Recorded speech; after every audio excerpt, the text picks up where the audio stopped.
Have you ever been playing a game and you just absolutely love it? I mean, sure, it's kind of hard, pause, but you like it hard, pause, and so you play for hours on end until you run into a boss that whoops you so bad you stop playing the game? Well, that's what happened to me.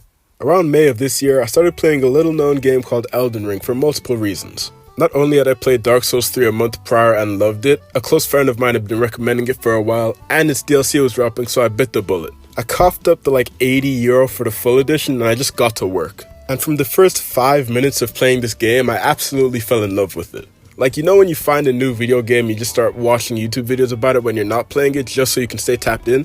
That was me with Elden Ring, bro. Everything about it just worked for me. The combat seemed like a natural evolution of the combat from Dark Souls 3, which I loved, and while I didn't use any Ashes of War at first, once I did, it completely changed the game for me and I loved them. It also had the Gut Sword, which carried me through DS3, and Berserk is like one of my top 5 things of all time. And it's not 5, 4, 3, or 2, so that just made the game even better.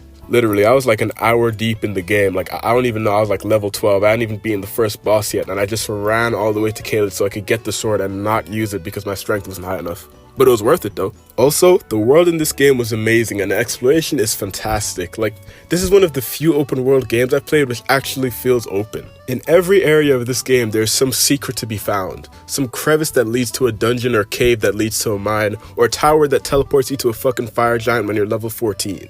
Not to mention, the enemies and the bosses in particular were incredibly well designed and overall just cool as hell, which is what I loved about Dark Souls 3. Like, I do like the challenge of it, like that's fun, but what I really love is the bosses with incredibly well thought out and cool movesets and designs. The same reason why I love Slave Knight Gale is the same reason why I love Godfrey and Radahn. They're just so cool, bro. Like, Godfrey is just a regular ass nigga that's buff, and he just takes his shirt off in phase 2. He's a real nigga, bro. And that leads quite nicely into the point of this video, and I guess spoilers for stuff in the DLC and the game if you haven't played it yet. So I beat Radahn in the Elden Beast and got the Tarnished ending, which I did not like at all, and after that there's really only one thing left to do. Going into the Shadow of the Erdtree DLC, I had high expectations, and for the most part the game met them.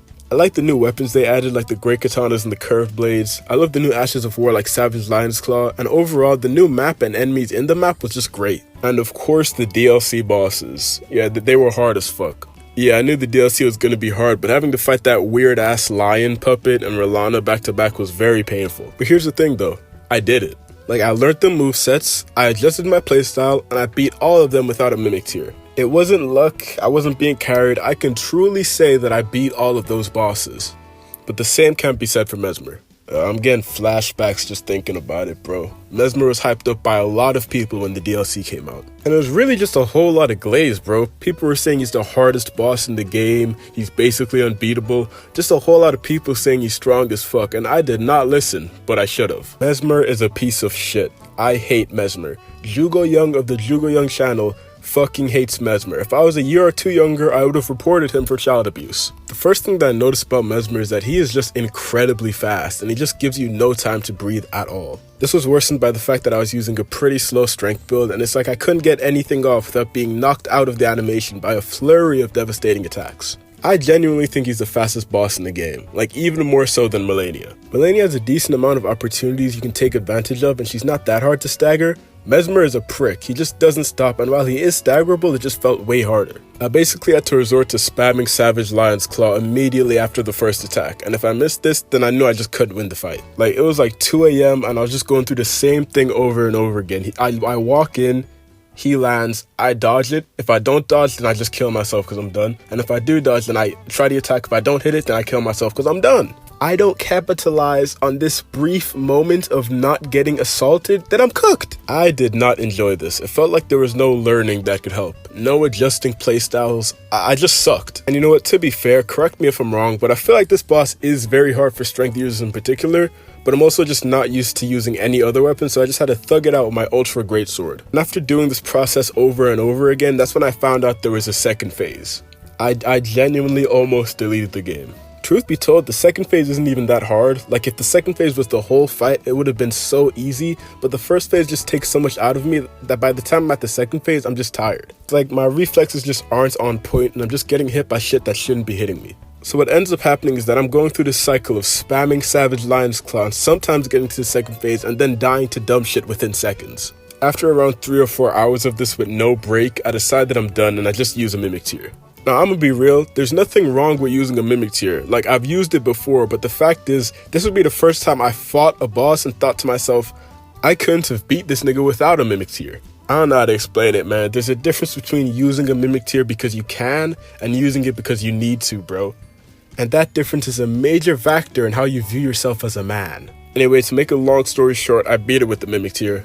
It wasn't hard. I had like 3-4 tries getting used to using the mimic tier. I killed him. It wasn't hard. The weird thing is, usually after like a boss where I spend hours on them, once I beat them, I'll damn near scream out in joy. I'll actually exclaim, yes, thank you, fucking finally. I'll smile and shit, bro. But after I beat Mesmer, there was literally no joy in my body. I was just glad it was over with. I think the worst part about this fight is how mad I got. Like, I was genuinely upset at how bad he was beating my ass. Like, you ever play Call of Duty or any shooter and it's like, you spawn in, you walk for 5 seconds and you get killed?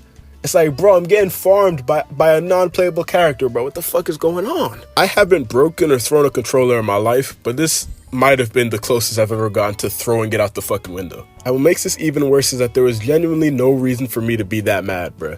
It's not like it was unfair or he was badly designed. I genuinely just needed to get good. And I did that, bro. Against bosses like Malenia and Moog, that's what I did. I didn't get mad. I just learned from the fight, slowly getting better until I could win. But for some reason, I just wasn't able to do this with this guy, bro. I was making no progress. It was 3 a.m., so I just used the mimic tier and cheesed through it. Anyway, as you could probably guess, I didn't watch any fucking Elden Ring videos that night. I didn't learn about any builds. I just went the fuck to sleep. But for some reason, when I woke up the next day and got on the game, it just wasn't hitting, bro. Like, I don't know how to explain it. It just wasn't fun anymore. I wasn't excited to get new weapons anymore. I wasn't looking forward to exploring new areas and discovering new bosses. I just felt like bored with the game. And it was at that moment that I realized Mesmer literally made me stop liking the game. Alright, I can't put all the blame on him. If I'm being for real, Mesmer was just what tipped me over the edge. I had basically been playing this game for like a month non-stop. I put 170 hours into it. I did not have a job. I was not leaving my house. Shit, I wasn't even making YouTube videos. It was just Elden Ring in the morning, Elden Ring in the afternoon, and Elden Ring in the night. It was bad. I think my problem was that I treated the game too seriously. I made it seem like it was more important than it was, but at the end of the day, it is just a game. And I feel like Mesmer's whooping me made me realize that I just cared for the game a lot less than I thought I did. I feel like it was only a matter of time before I got bored of the game, but that fight with Mesmer just sped up the process. It's like it just sucked out the remaining goodwill I had towards the game. And let me make this clear, I still love Elden Ring, and I will finish the DLC eventually, but too much of a good thing is a bad thing, and Mesmer made me realize that. Unless that good thing is watching my YouTube videos and subscribing. There's nothing, you can never get too much of that. And at the end of the day, I think the funniest thing about it is that Mesmer really isn't that hard of a boss. Like, if I fought him a week or two prior, I would have beat him, but when I did fight him, I was obsessed with the game to the point that losing to him genuinely fucked with me, and like, when you're in that type of mindset, it's just a downward spiral from there. So, what's the point of this video? Well, I don't really know. On one hand, I feel like it's that you shouldn't take games too seriously, but it's also that you shouldn't make a game your whole life, which is kind of the same thing, and I feel like most people understand that already. At the end of the day, this is just a personal story about me going crazy over a game once I was done with exams, so take from it what you will. If you learned something, then that's great, and if you laughed at my pain, then that's even better. If you liked the video, then sub and give me some feedback down below. I've been trying to change up my style of videos because, like, I don't know, just let me know if you like it. I feel like the future of this channel is gonna be less so very scripted game review videos, and more so a lot more, I don't know, just personality based shit, bruh. I posted like 80 videos and like 50 shorts on this channel, but I feel like only like 10 of those videos I'm actually being myself in them. It's not just me reading off a script in my closet. And it's like, I'm in that closet right now, but a lot of this video is just me freestyling. That's like, I feel like that's when I make my best stuff. Or maybe I don't know. I'm gonna post a video when we hit 1K, because we will be hitting that hopefully after this video drops. And I'll talk about it more, talk about the future of this channel. But yeah, bro, subscribe. I got some things planned regardless, some projects that I need to finish before I even start changing up the shit. So, yeah, bro, it is what it is. With all that being said, as always, it's been your boy Jugo Young, and I'll see you guys next time. Peace.